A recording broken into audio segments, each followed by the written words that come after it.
Okay, cool. We have made it to the last part of this review thing. That is kind of cool. It's taken a while. My computer hasn't been the happiest with me because it's not built for this type of stuff. It keeps telling me my disk is overloaded, but problems for a different day. We here now. This last portion of the movie is definitely my favorite.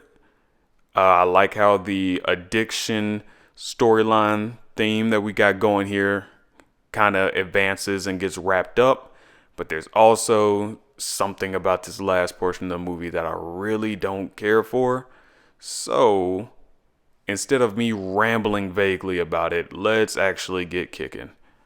Part 4. Y'all like the border I made? No. No one cares. Nobody asked you. Anyway, we pick up kind of like with this morning after scene where Sherman finally talks to Jason after the events of the club night with Buddy, where Jason finds out that Buddy and Sherman are the same person. And Sherman is kind of avoiding him to an extent. Jason, has all these reasons why this is a bad idea, reasons why he should stop turning into Buddy. Basically a friend trying to help another friend get off of a bad addiction. Like, this isn't good for your health. This is not helping you. Sherman kind of tries to push back, saying, it's the first time he's ever been in love. Sure. And that he just feels like being Buddy is the greatest thing in the world. Basically, being on a high is nothing he's ever felt, and he doesn't really want to let go of that. And Jason counters and just lets him know, like, hey, that's not really the answer to this stuff. I get that that's how you feel. You want to be a different person and everything, but all that's going to bring is more trouble, which is what it has done so far. So now we've had the dean confront him about what Buddy's been doing, and now we're having Jason, who, as far as we can see, is his closest friend and confidant, telling him this is not a good idea. So Sherman's going to have to really reconsider what he's doing with this Buddy persona going forward. So, receiving Jason's advice, Sherman decides to try kicking Buddy and his addiction to the curb. That starts with shooting his shot at Carla again. And this leads to the part I kind of alluded to earlier about not caring for. This leads to Sherman asking her if she wants to go with him to his parents' house. Now, that it's a thing about bringing a woman home to your mom means like, this is somebody that I want to marry because I'm letting you meet my mom. That makes this kind of strange just starting off because, again, even though they're well acquainted at this point, they still don't really know each other or have enough of a connection for me to feel like Sherman is comfortable enough to bring her to his family. This same family that Sherman doesn't even like that much because they always treat him badly, and they're obnoxious and they embarrass him when it's just him. So how did he think this was going to go? Right, it goes embarrassingly. So I have problems with this scene, even just in the context of the movie. This is the scene that I like to think that Jerry Lewis saw in the script and thought, there's too many fart jokes. I don't want to be in this movie. And after this scene, I can't really say he's wrong for that. As you probably remember, I had like this little ramble about fart jokes and how they could be used tastefully and distastefully. Just super intelligent rocket science stuff I was talking about. This scene really has no real weight or context in the movie. I feel like they only put this scene in the movie just because the director or Eddie, somebody was like, let's get the clumps more screen time because we feel like people will like that, even if it doesn't make sense. In this scene, what do we get out of it from a story perspective? Sherman's parents and family are annoying. We already knew that. Sherman's grandma is gross and senile. We know.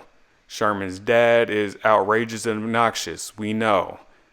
His mom is always trying to overcompensate and trying to be nice, but ends up just being embarrassing. We know. Nothing that we didn't already know comes out of this scene. There's a few laughs here and there, but in the entire context of the movie, this dinner scene is pretty forgettable. And that makes it kind of hurt the movie a little bit, in my opinion.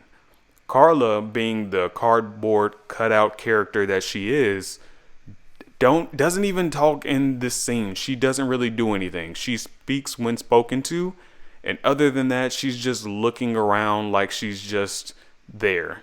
She's like, oh, this is interesting. That's literally what it looks like she's thinking. She might as well not even be there, which makes this scene even more pointless. In my opinion, it would have made a lot more sense for Sherman to invite her on a real date. Go out to eat somewhere or something. Not the club again, obviously. Just go to a restaurant or something, and the dialogue alone would have been fine.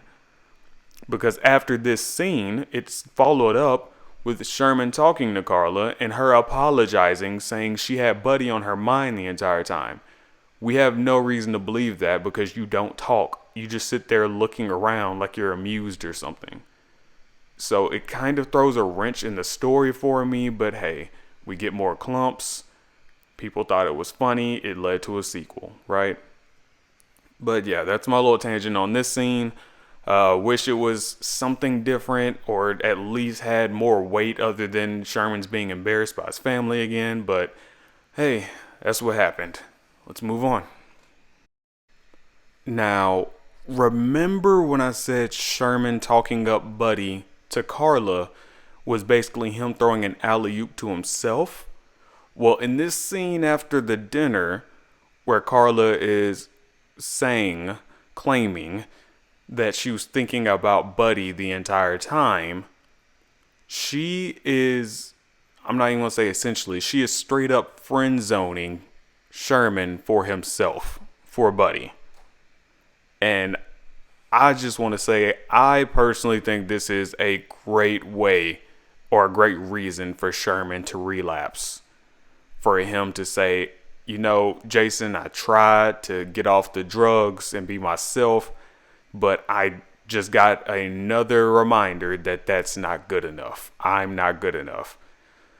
Carla just gives him a kiss on the cheek and straight up tells him, like, hey, you know what, Sherman? You're a really good friend.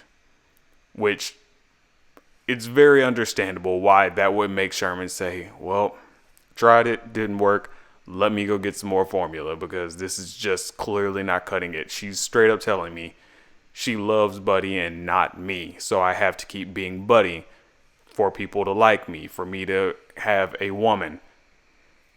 It's very unfortunate. Makes you feel kind of bad for Sherman. Again, I wish the lead up to this point was a little bit better. Was not the dinner scene and just kind of just for, one-off jokes and laughs. And it was actually a pretty solid lead up, just giving us the idea that, where everything was headed.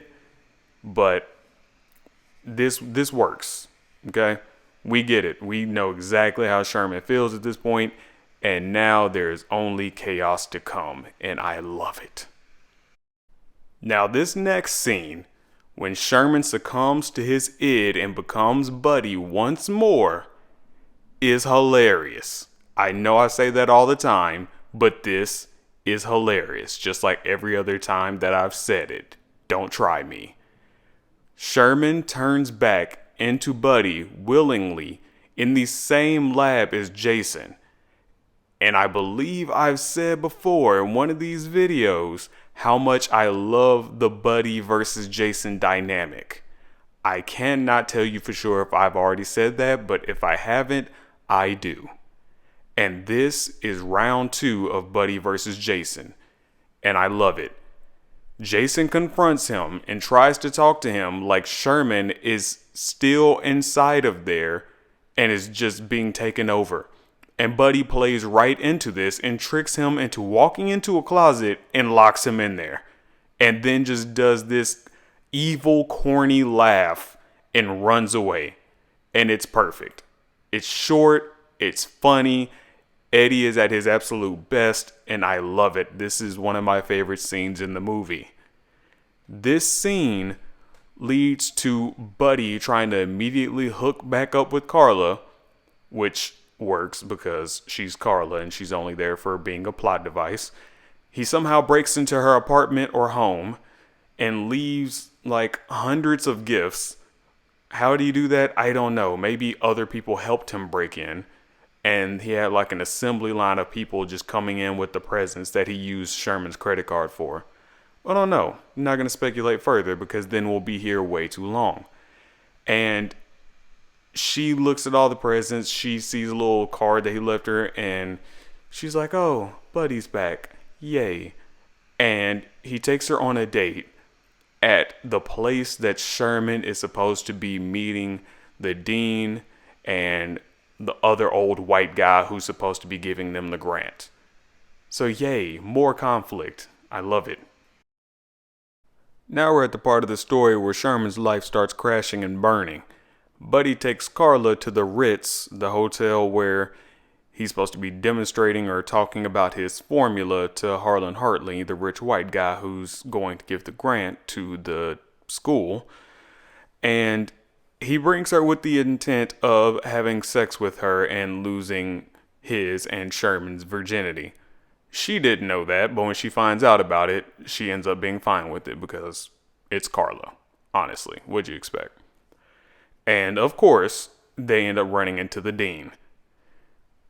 Carla ends up telling him, hey, this is the guy that knows Sherman's research. Because she doesn't know any better, and you would think the dean would know any better, but he doesn't really care. He just wants the money. So he lets Buddy do his thing. Buddy completely wings it and basically insults a group of people for being out of shape because the formula is magic and will make you look like these beautiful girls who are sitting in the corner who are not fat and out of shape. And he gets a standing ovation. Buddy's just good at everything he does. What can he do, right? And this leads to Buddy getting all of these girls, along with, I'm assuming, a bunch of other people from the Ritz, and taking them to Sherman's house for a house party.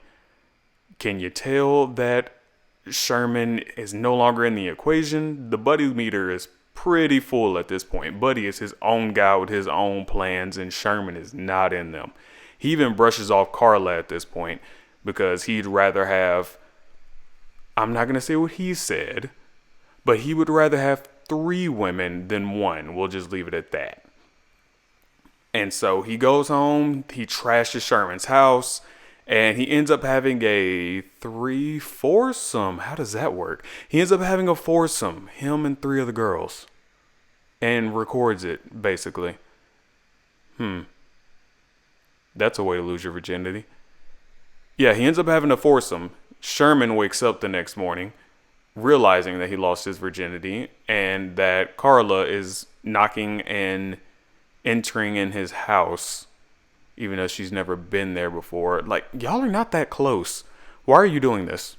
You can't just walk in somebody's house and you've only known them for like a week. What is movie logic? Anyway, she walks into the house and Sherman's trying to hide the girls in his bedroom, even though his place is completely trashed anyway. And she's telling him how disgusted she is with Buddy and how he dumped her for the other girls and how she owes him an apology and all these things. And of course, one of the girls ends up coming out like, hey, where is Buddy? And she's like wondering probably why she's in some fat guy's house. And which leads Carla to assumptively believe that Sherman and Buddy were sleeping with the same girls at the same time. I mean, I guess that's not a wild assumption, considering it is the same girl from last night. I'll let that one pass. So Sherman's life is starting to become in shambles. You know, Carla doesn't want to talk to him. She says she doesn't want to talk to him.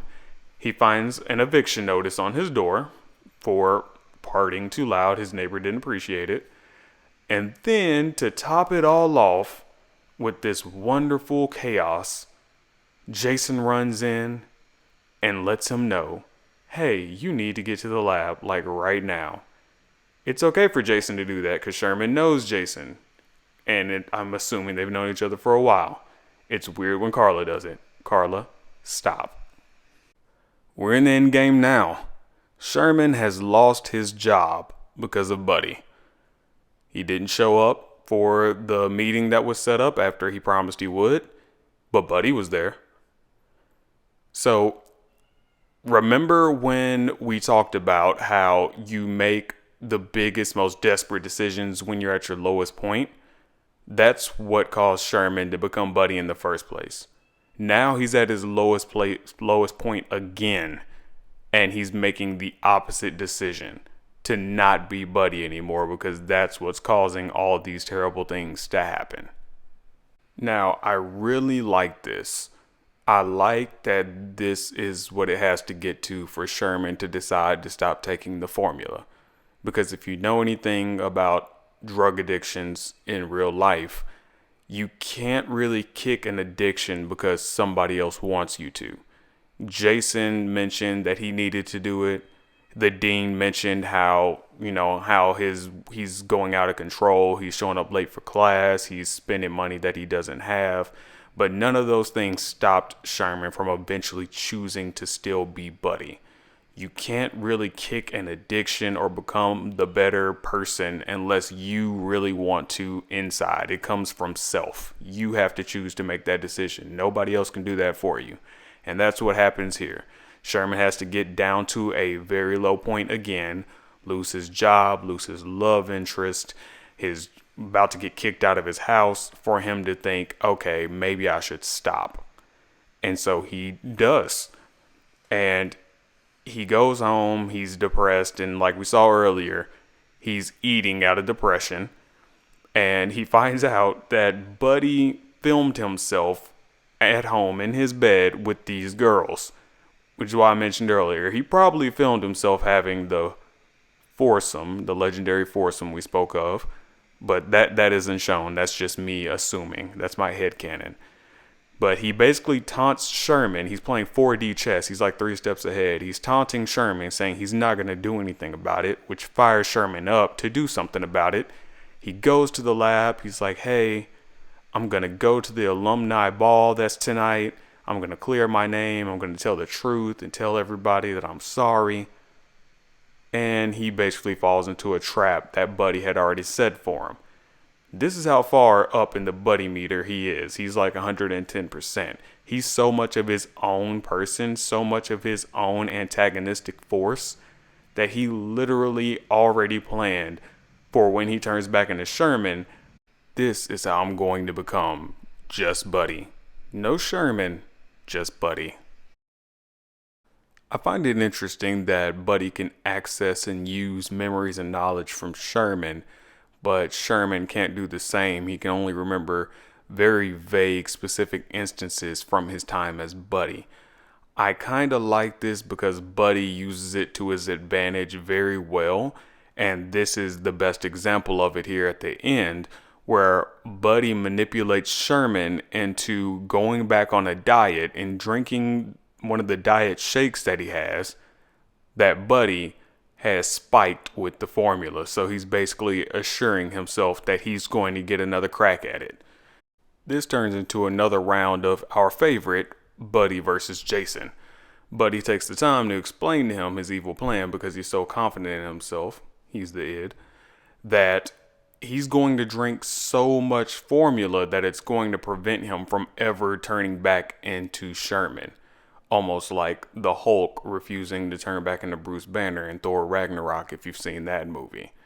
And Jason, trying to be the good friend, tries to stop him. Good on you. But he gets knocked out. Buddy is 3-0 at this point? Jason can't catch a break. He just can't. So check this out. At the alumni ball that Buddy is currently headed to, we see that Sherman's parents are there and they're talking to Carla. Okay, so I get that the only reason they know Carla is through the dinner scene. Fair enough. But that being said, I also can't help wondering if there was a different way to do it or a better way for that dinner scene to go where it was a little better for the story. Only because In this scene, it makes sense for Sherman's parents to be here. It doesn't make sense to have an extended dinner scene and the only thing we get out of it is Sherman's parents know Carla now. It makes sense for Sherman's parents to be here since they explained that he invited them to be there because he plans on telling everyone there about how he was Buddy and how he's been lying to people and causing chaos and he is apologizing. Makes sense for them to be here. I don't understand why they couldn't just put the entire Clump family here because it just makes sense and they're naturally just funny here in the context of the story. Sherman's dad is arguing with his mom about hating finger foods. She's trying to have girl talk with Carl and say, oh, we look like twins and whatnot. And they're talking about how Sherman's been acting weird. This all makes sense in the story. So I really like their inclusion here. And what I like most of all, of course, is when Buddy shows up. This is when Buddy is at his absolute peak madness. Buddy shows up in this super fancy tuxedo and he's just harassing people in the crowd. He's dry humping old ladies. He's throwing food. He's screaming. He's complaining that the food is disgusting. It is truly just entertaining, funny. Eddie Murphy's just seems like he's having so much fun with this role. This ending is just great. It is all, if you just needed just a little more Buddy, you got a lot of it. He comes up, he threatens the dean with the exact same threat that the dean threatened Sherman with earlier in the movie, and he proceeds to get on stage and just start telling people about his evil plan because he's just so overly cocky in himself that he can't fail, that he's the best thing on the planet, that there is nothing anybody can do to stop him or anything anybody can say that's going to make him do anything other than what he wants to do. And I absolutely love it. This is what makes Buddy such a fun character. He just doesn't care. He kicks the band off the stage. Who does that? He kicks the band off the stage and then he demonstrates the formula on stage. He lets himself partially transform back into Sherman because he's so cocky and then drinks just a tiny bit of formula just to turn back to full Buddy. And then when he announces that he's going to kill Sherman, obviously no one knows what he's talking about, but they're alarmed. Jason shows back up. We have the final round of Jason versus Buddy. Jason finally throws a punch and still gets knocked out. So this series ends in a sweep and Buddy Love makes it to the finals where he gets stopped by none other than Sherman. Now, considering at the end of the day, this movie is a comedy at its core, they really could have took the easy way out and just been like, hey, Sherman's willpower overpowered Buddy and he came through and overcame his addiction and they live happily ever after. But they decided to go with logic, and I'm glad they did. Obviously, that helps a movie long term, which is why I'm talking about it. Not because I'm just a huge bias nerd, because I might be. Besides the point. Buddy's extreme cockiness that's been a staple of his character since he was introduced ends up being the reason that he gets defeated by Sherman, not because just the movie needs to end. We saw Buddy start to change back into Sherman, which lets us know that the timer is ticking. The timer is almost up for him to turn back into Sherman. And he takes a very tiny sip of the formula, just enough to revert the transformation for probably a few seconds. It's just him being cocky. He's in front of a crowd. He wants everybody to see him drink the rest of this formula and stop Sherman. He's just being a douchebag right now. Jason coming to confront him and getting knocked out on stage delayed Buddy just long enough for him to start transforming back into Sherman. And no matter how hard he fought, at that point, it was too late. Sherman was able to knock the rest of the formula out of his hand and change back, and that's it for Buddy for the rest of the movie. right? We beat the villain. Makes perfect sense. It makes a lot better sense than, hey, Sherman's the main character, so he has to come back. So let's just make him come back and then wrap this movie up. I like it. Makes sense.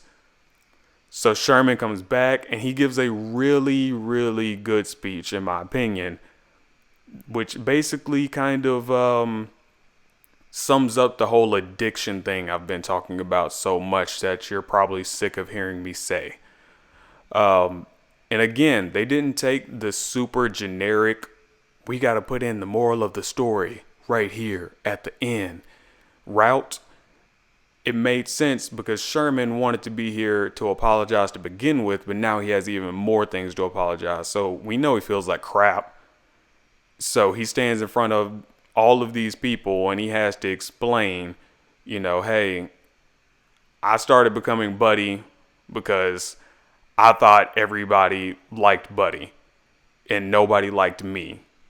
And so that's who I wanted to be. But it started becoming way too much for me. And I now realize that was not a good idea. And so I'm just going to do better at being myself. I'm going to stop trying to use shortcuts to be something that I'm not. Which is the moral of the story. But this is the perfect time and place for him to say that. It makes sense inside of the story. And I love it, man. I love it. He kind of exiles himself from the party. Carla comes chasing after him because you already know what I'm going to say, because it's Carla. She runs after him. She doesn't even know like the ins and out of like, was Sherman in control of himself when he was Buddy or any of that stuff? When Buddy did all his terrible things to me? Who knows? Carla is the character that's the script says she's supposed to be doing this or saying this, so that's what she's going to do or say. It's just that simple. And she convinces Sherman to come back and to dance with her. And, and fun fact, when she's running after Sherman, you can also see her battery pack for her microphone slide down her leg. That's kind of interesting. But yeah, she like brings him back to the party and it's like, yeah, let's dance. And then you get the whole happily ever after scene because they're dancing.